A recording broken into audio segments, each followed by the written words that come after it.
I'm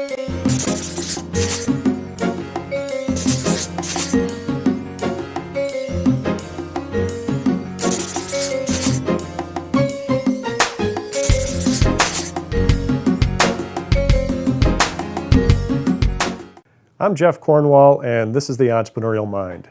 Today we're going to be talking with Bruce Dobie. We'll have our conversation with him about his business after these words from our sponsor.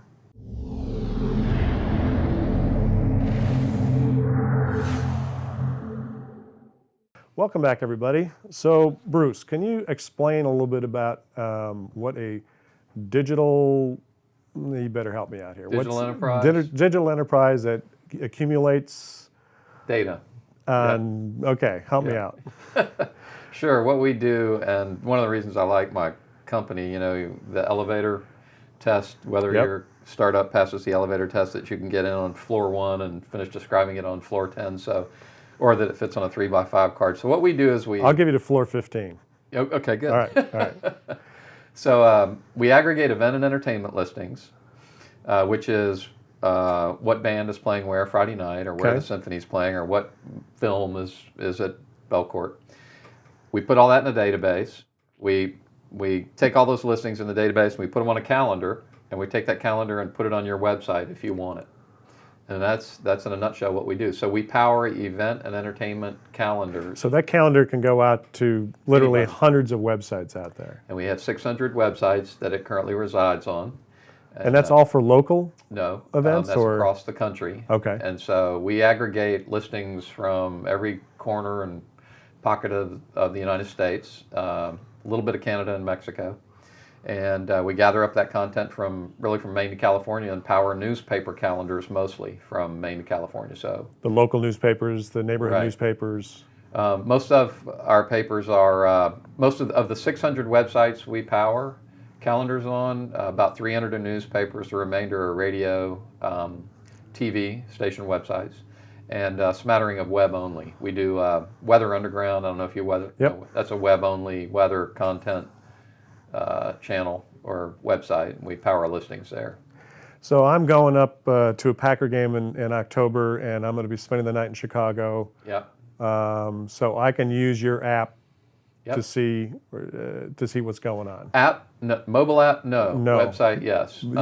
We're currently building our app. We've been slow to the mobile party, and should have something up in 3 months or so. We've got. But when I look at a local newspaper up there, you're looking at, or you can go to look at. You can look at just go to our direct portal, which is EvieSays, EvieSays.com.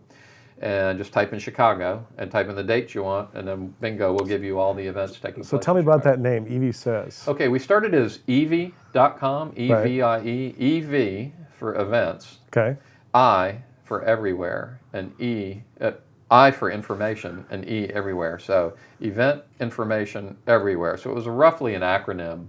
And it was a woman's name, and you could say, go to Evie and ask her what's taking place in town.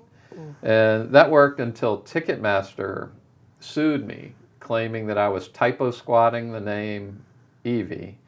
And I didn't even know what typo squatting was. Typo squatting is when you forget to put in, like, you type in google.com, but you really type in goggle.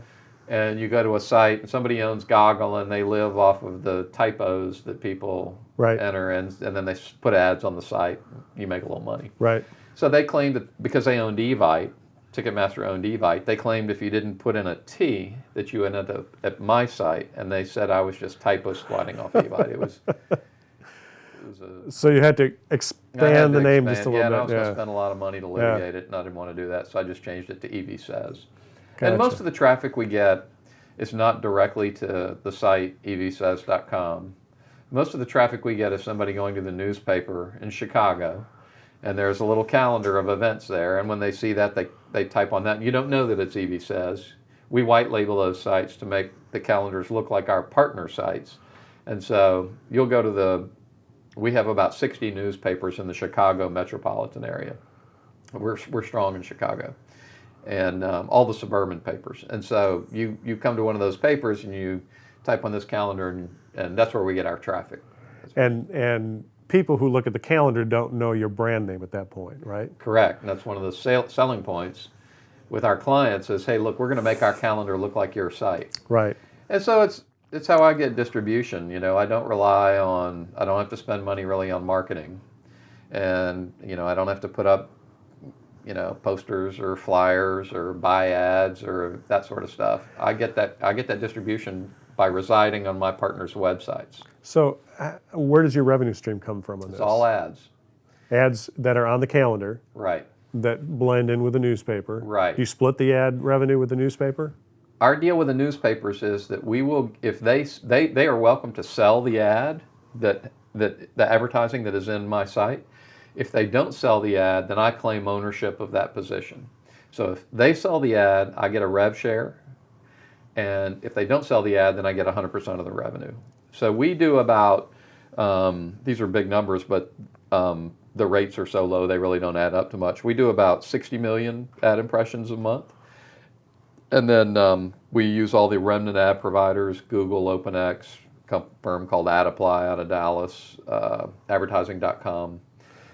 They fill all the advertising into those 60 million impressions. So how in the world did you get that dispersed around the country so quickly? I mean, you've not been doing this for very long now. Well, we've been doing it about 5 years, but the big deal that's an incredible reach. Well, it's good reach. It really is good reach, and that's, I think, the big asset of our company. And you're an entrepreneur professor, is entrepreneurship, and you're that. Is the two big deals of a deal is how you get in and how you get out. Right. So you got to be careful how you get in, and you got to be careful to spell out how you get out. Right. And were we to get out, it would be somebody looking at that distribution and that reach and saying, wow, this is nice penetration in markets around the country. I want to push my content, or I want to push my advertising across their platform. So that's an advantage we have in the marketplace right now. And it's not just it's not just Facebook pages we're on in Chico, California. It's a premium site. We're on the daily newspaper in Chico or Redwood City or Rockford, Illinois, or Quincy, Massachusetts, or Cookeville, Tennessee.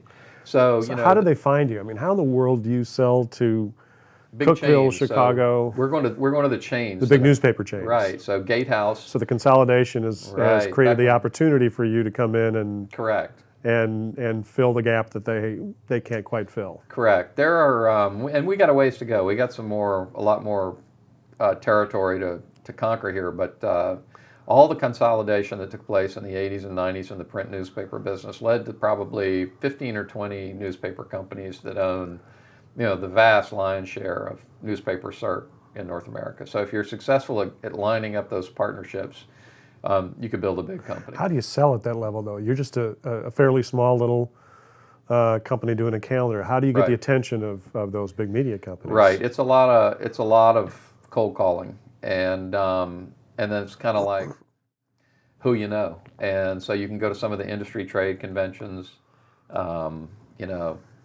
TechCrunch, or there's something called Kelsey is a big research firm that has big conferences. National Newspaper Association. So you can hit those. And, so you play 6 degrees of separation and you find out who to get to. Well, there's a lot of movement too in the newspaper industry. So the guy who's one day at Gatehouse may move to Tribune, or the person who is at Gannett may move to McClatchy. And so you find people moving all over the place, and they'll remember you. And the thing that's frustrating with these newspaper companies, they're slow to the party. And they're glacial in terms of their ability to say, hey, I want to implement you, let's get it done. That's a multi-year process. It has been frustrating in that regard to see how slow it is to gain market share.